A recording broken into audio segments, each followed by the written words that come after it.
I'd like to hand over to Tom Mouat, who is going to give us another interesting perspective from the small and recently heavily dampened British Isles.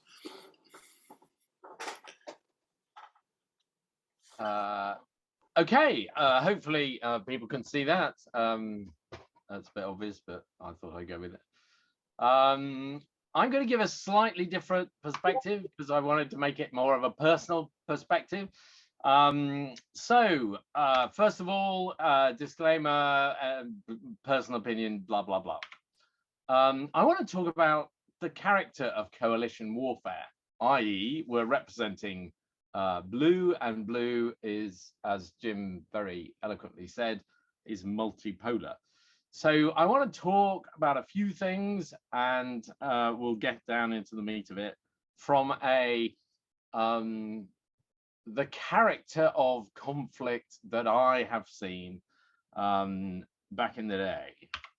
So yeah, this is me sitting in Sarajevo in the 90s as a young major. I'm still a major several years later, but I was the Joint Military Commission. We started off with 6 of us, and by the end of the year, there was only me. And I was responsible for all the meetings with the bad guys in Sarajevo. And the thing about the I-4 mission to Bosnia was we had quite a coalition. So when you look at the number of people taking part, including Russia and Ukraine and Lithuania and Norway and Sweden, Czech Republic and everyone else, and of course, Canada as well. So I'm kind of basing things on my experience that I observed there. So I'll just get a few things out of the way to start with, and that is the obvious stuff about coalition warfare. Participation in a coalition, putting your troops in harm's way, gets you a seat at the table. If you do not participate, if you don't provide peacekeeping forces and help in coalitions, you kind of don't have an international voice. If you're not prepared to put blood and treasure into it, then why should we listen to you? However, of course, each nation has its own caveats. They may be geographical, limited to certain areas. They may be to do with systems, like weapons systems, like communication systems, like EW systems. They may be limited to methods. We will operate in a different way. We will not be aggressive. We will seek to de-escalate every time something happens. And then, of course, the obvious one is we will only participate for a certain period of time. And then, finally, there is the American caveat in that no American force can ever deploy in a coalition unless, well, anywhere, unless there is an American in charge. So the senior commander has to be American. The other thing that comes across in the coalition is language, because of course, most of the work we were doing was with NATO, where everyone has to speak English, unless you're French, in which case you can speak French. But of course, Canada is uniquely aware of that. Unless, of course, you're American, because of the we do have really significant problems between American English and English. The classic is clearing the woods. Yes, we've cleared the woods, said the American, and then the Brits go through the woods and get attacked by the enemy, and we go, but you said you cleared it, and they said yes, we left the woods an hour ago. Yeah, means two different things. And then, of course, dealing with the Belgians, that's fascinating. They're a special case because they will speak to you because they're educated, and being Belgian, they speak many different languages, and they will speak to you in your language. So it's fascinating watching two Belgians, one from the Flemish sector and one from the French sector, speaking to each other in French and Flemish in the other person's language, which is it just does your head in. There are also national sensitivities in coalitions. Macedonia was the classic. If we ever published a map with the word Macedonia on it, the Greek officer present quite rightly was instructed to stand up and say Macedonia is Greek and leave. So we had to, in those days, we had paper maps, and we had to overprint every single map with former Yugoslav Republic of Macedonia in order to get at it. The other thing that we found that was very interesting is that a lot of Brits would take part in a war game and would have fun, and they would play the game as if it was a game, whereas the Germans took it very seriously. They looked at it from a higher national level as if this was war we were going to. So halfway through one of the major exercises, they said, if this is your plan, that's going to be unacceptable because we can't possibly participate in this. Because basically the British plan was to use up all the foreigners and then strike the decisive blow with one UK armoured division. But by then, the other divisions had had a politically unacceptable level of casualties, which is all jolly fun for us. But the Germans were taking it properly seriously. And there was this mismatch between the lessons and the understanding between the Brits and the Americans. But what I want to talk about, in addition to these things, which I think are obvious and most people would be able to understand them and include them, is to do with character. I want to talk about the characters involved in coalition warfare. And here I am driving down to a meeting with Spanish, Americans, Portuguese, Italians, and of course the French and the weird 1980s glasses that I'm wearing. Characters make a difference. So here we have the classic Ratko Mladic with the general's hat on, Wesley Clark wearing the Serb general's hat on, and Michael Rose. And this was the photograph that probably cost him the presidency. That's Wesley Clark wearing a Serb general's hat, not the sort of thing. But it brought out a really interesting thing, because we're sitting in Sarajevo, we're all part of the coalition, and the Dayton Peace Agreement had been negotiated by the Americans. And there was a line drawn on the map. And that line was how the country was going to be carved up. But there was a rule that you weren't allowed to have any weapons within 2 kilometers of the line. And on the Serb side of the line, it was 2 kilometers straight, all the way around. On the Bosnian side of the line, it was 2 kilometers until you got to a Muslim barracks, in which case there was a little cutout that allowed the barracks to carry on and keep its weapons and everything else. And it went along to the next barracks. And there were 21 of these all the way around. It was Serb bashing. Yep.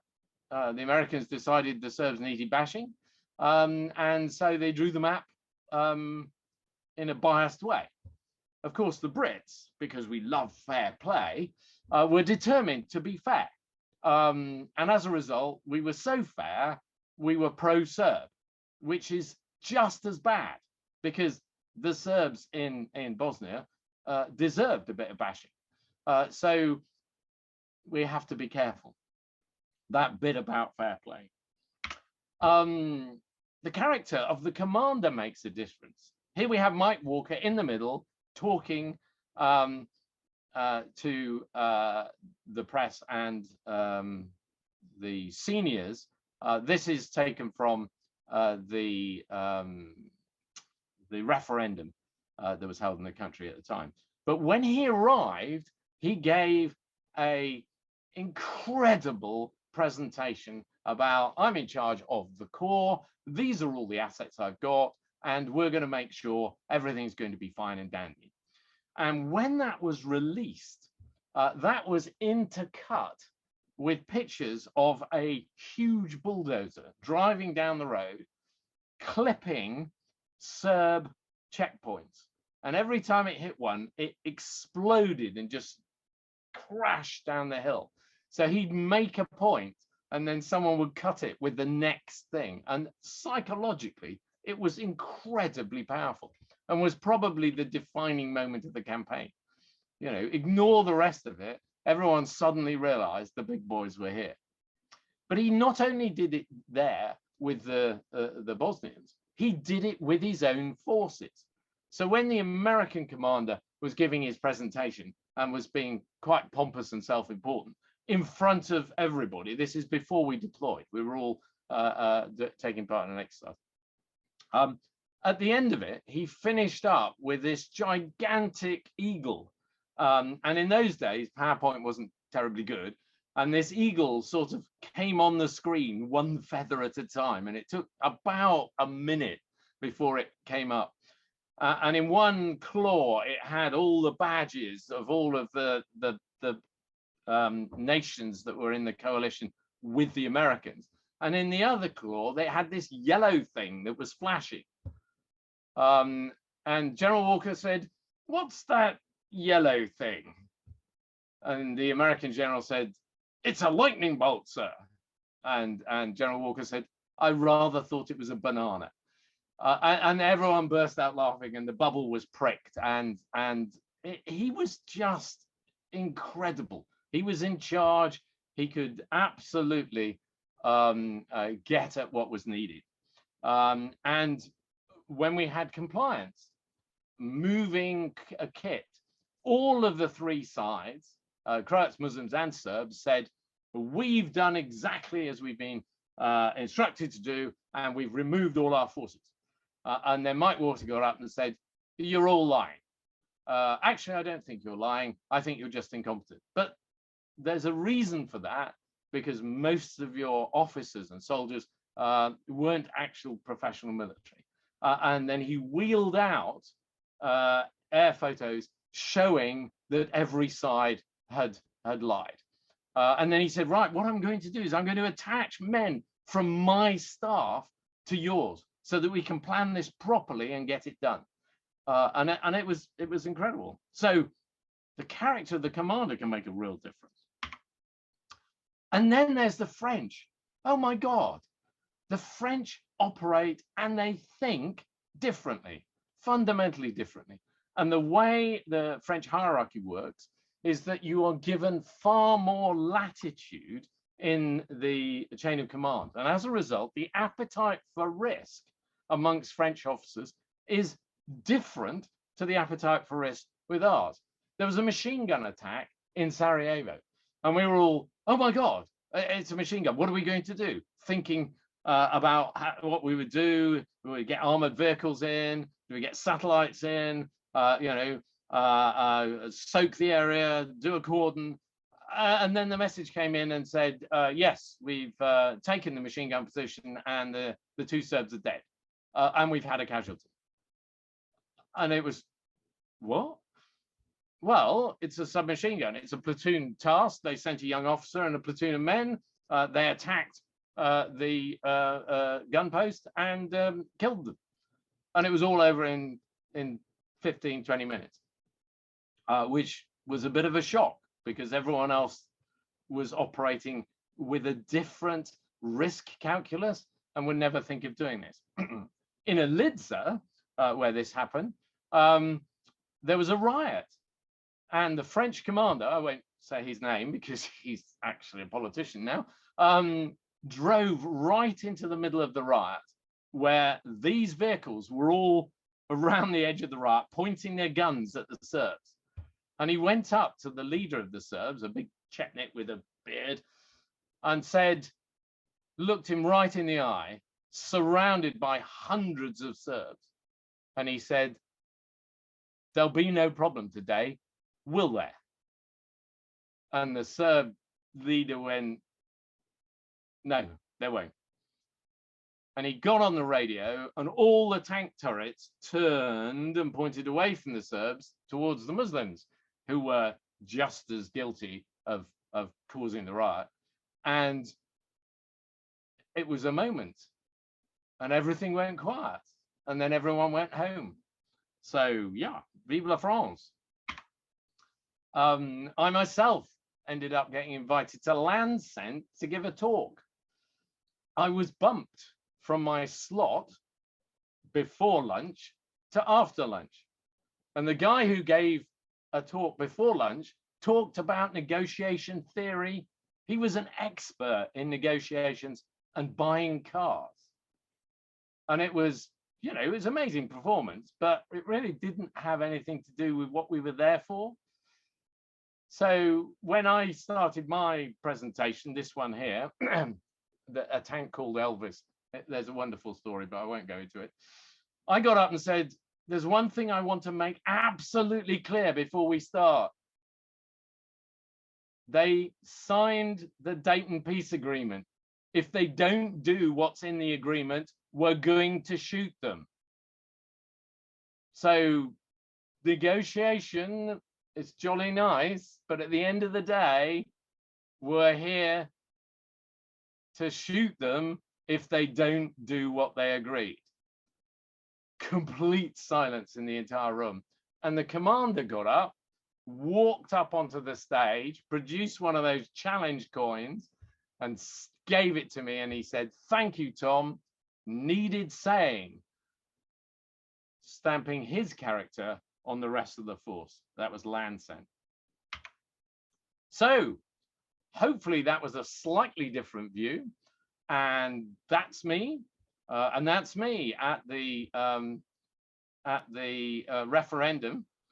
And yeah, it was an interesting time. Excellent. Thank you very much, Tom.